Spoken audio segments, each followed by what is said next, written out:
அனைவருக்கும் வணக்கம். இன்றைக்கி நம்ம பார்க்க போகிறது இந்த குளிர்காலத்துக்கு ஏற்ற ஒரு ரெசிபின்னு சொல்லலாம். ஆமாங்க, சுக்கு மல்லி காப்பி எப்படி பண்ணுறது அப்படிங்கிறத பார்க்க போகிறோம். நம்ம கடையில் இந்த பவுடர் வாங்கியிருப்போம், நம்ம வீட்டிலேயே எப்படி தயார் பண்ணுறதுங்கிறத பார்க்கலாம். இதுக்கு நான் மல்லி அரை கப் எடுத்திருக்கேன். மிளகு 2 டீஸ்பூன் அளவுக்கு, ஏலக்காய் ஒரு 4-5, அப்புறமா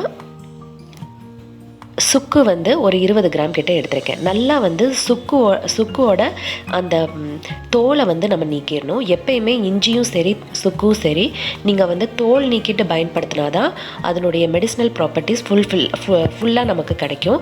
ஸோ எப்பயுமே அதை மட்டும் மறக்காதீங்க, நல்லா தோலை எடுத்துட்டு நீங்கள் பயன்படுத்துங்க.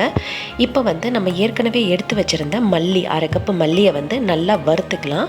நம்ம வறுத்துட்டு நம்ம காய வச்சு அப்படியே அரைக்கலாம், இல்லை இப்படி வறுத்துட்டு அரைக்கலாம். வறுத்துட்டு அரைக்கும் போது அதனுடைய அரோமா இன்னுமே நல்லா இருக்கும்.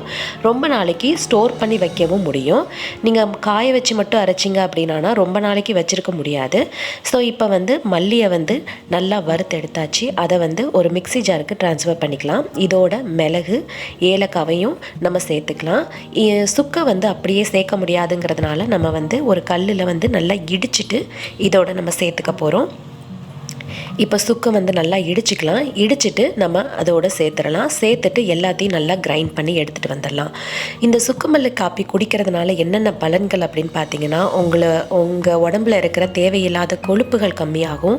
இன்னொன்று, ஜீரணத்துக்கு ரொம்பவே நல்லது. அதுவும் இந்த குளிர்காலத்துக்கு ஓரளவுக்கு வெப்பம் தரும், நம்ம பாடிக்கு ஓரளவுக்கு ஹீட் ப்ரொடியூஸ் பண்ணும். ஸோ நிறைய பலன்கள் இருக்குது, சொல்லிகிட்டே போகலாம். ஆனால் மெயினாக இதுதான் குளிர்காலத்துக்கு ஏற்ற ஒரு ரெசிபின்னே சொல்லலாம். இதை தினமுமே ஒரு கிளாஸ் நீங்கள் குடிச்சிங்க அப்படின்னா ரொம்பவே நல்லது.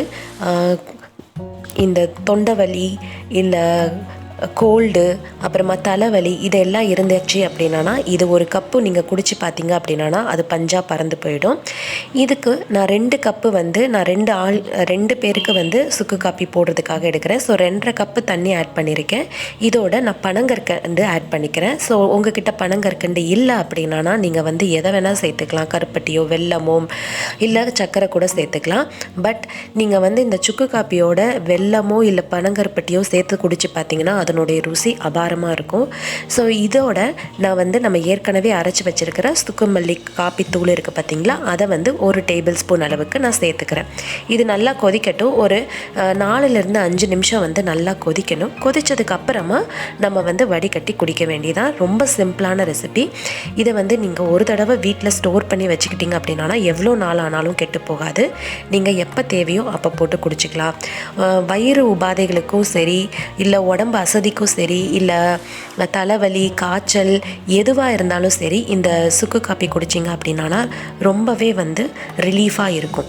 ஸோ எல்லாருமே ட்ரை பண்ணி பாருங்கள். இது குளிர்காலங்கிறதுனால கண்டிப்பாக இதை எல்லாருமே செஞ்சு வீட்டில் வச்சுக்கலாம். வெளியில் வாங்குறதுக்கு பதிலாக, வெளியில் வாங்குறது எவ்வளோ நாள் வச்சுருக்காங்க அப்படிங்கிறது நமக்கு தெரியாது.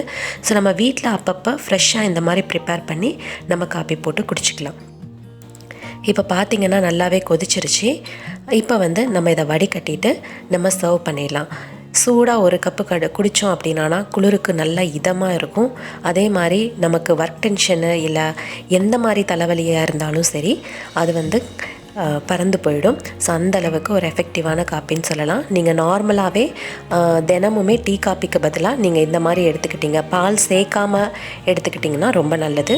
சில பேருக்கு பால் சேர்த்தா தான் பிடிக்கும். ஸோ பாலோடு நீங்கள் இந்த சுக்கு காப்பி தூள் பவுடரை நீங்கள் போட்டுட்டு நல்லா காய்ச்சிட்டு இந்த மாதிரி ஸ்ட்ரெயின் பண்ணிவிட்டு குடிக்கலாம். ரொம்ப நல்லது. இந்த ரெசிபி உங்களுக்கு பிடிச்சிருக்குன்னு நம்புகிறேன். பிடிச்சிருந்தா என்னோட சேனலை சப்ஸ்கிரைப் பண்ணுங்கள், லைக் பண்ணுங்கள், ஷேர் பண்ணுங்கள், கமெண்ட் பண்ணுங்கள். இன்னொரு சூப்பரான வீடியோவில் சந்திக்கலாம். தேங்க்ஸ் ஃபார் வாட்சிங்.